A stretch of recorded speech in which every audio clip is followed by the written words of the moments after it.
Well, welcome to my channel. For those of you that are new, I'm Larry Olson, and I am a specialist in the field of performance-driven neurology. You know, we've got a really fascinating series going on Instagram with over 120,000 subscribers now, so I'm quite proud of that. And I wanted to add a little to one of these that we have gotten such great reviews from. And it's two things that I would avoid doing to the brain.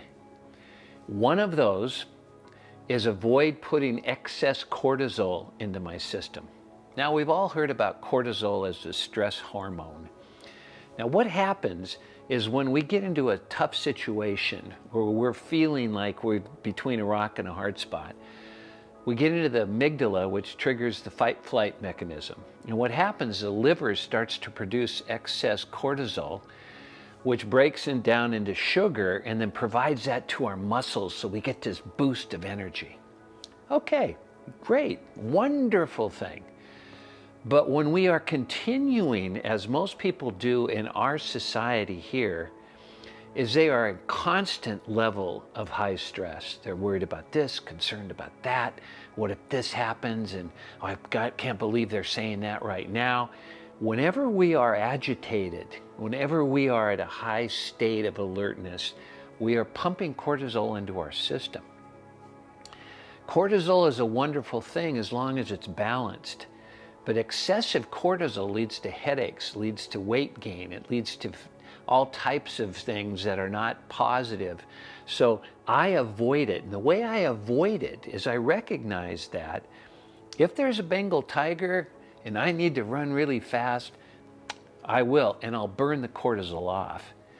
But when I start to imagine worst case scenarios, when I start to feel like, geez, what am I going to do about that? Whether it's making bills, whether it's wanting to get that next job, but worried about the fact that there's so many other people competing against me in that. Maybe it's an argument that I have at home. Maybe there's a challenge that the children are facing. I mean, whatever the circumstance that I start to feel like I am getting a little annoyed and agitated, I take a deep breath. I take a little time out. And I ask myself, how do I want to show up? How do I want to be in this moment right now? Now, a couple neat things happen. And one is that I now start to tune the amygdala down. I now start to lower the amount of cortisol that's being dumped into my system so that it can be in homeostasis. It can be equal to what's necessary to be able to sustain a very well and healthy life. And I also now, since I've shut the amygdala down, I've opened up and brought my frontal lobes back to the party again so that I can think clearly. We know the frontal lobes have a lot to do with our ability to forecast and to project ourselves into the future. And they have a lot to play in decision making. So when I'm making a decision, I don't know about you, I want to be as calm and relaxed about it as I possibly can, so I'm not making any decision other than a decision that's in the best interest, not only of myself, but the people around me. Now, there's another thing that I want to avoid, especially because of what it does to my brain, is to find fault with others and to share it out loud. Now, I think you've been in a situation where somebody got yelled at because of something where they fell behind or they didn't perform at the level that someone had expected.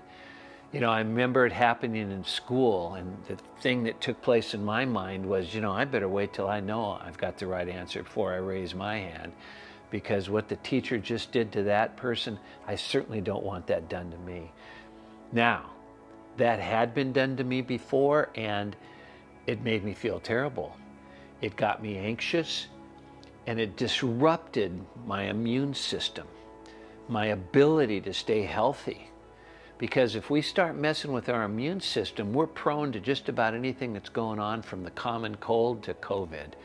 I mean, whatever we are inhaling or experiencing in our life that's not positive, we react in a fashion that's probably less than optimal. Unless what? Unless we recognize that when we take somebody out verbally in front of them, again, remember this, we're telling everybody else what we like least about ourselves. And if you want to expose to others what you like least about yourself, then find fault with somebody.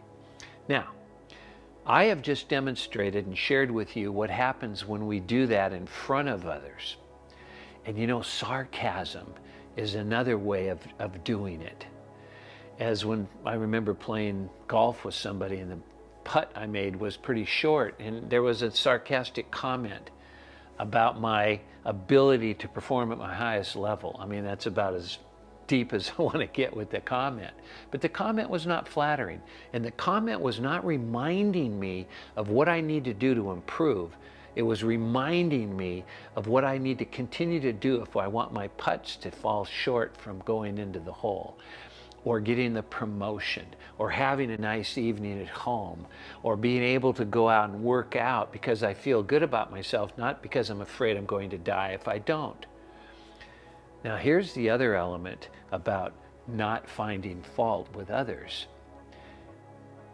When you just do that in your own mind, do you know you're doing the same damage to your brain that you would if you did it out loud? Not only are you telling everybody else what you like least about yourself, let alone what you're doing to morale if you happen to be a leader and you do that, or a parent if you happen to have young children who are looking to you to guide them and to remind them of how miraculous they are. Positive experiences don't occur when we find fault. And the same thing again, remember this, when I'm just thinking about it, the same thing is happening to me metabolically. The same chemicals are being dumped into my system. And too much stress, again, remember, people get headaches. People put weight on, because guess what's comforting to some people when they're under stress? Eating. It's a safe place. May not be good for me, but what am I doing? I'm calming myself. Calm yourself by doing wonderful things for other human beings. Calm yourself by reminding yourself of what a remarkable person you really are, and how you look for and tell others what you like most about them. Because when we do that, people look at us and want to give us back the same energy. How about you? What kind of energy do you want to fill your life with? Now, if you enjoyed this, please go ahead and give us a like.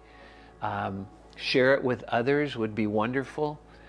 And also keep your eyes open for some of these amazing offers that we have. You'll find a link below. We've got one going on now that I feel is just amazing, and that is any challenge that you're facing in less than 2 moments or a month, you'll look back at this moment and say, you know what, I'm glad I took action because I'm not dealing with that anymore.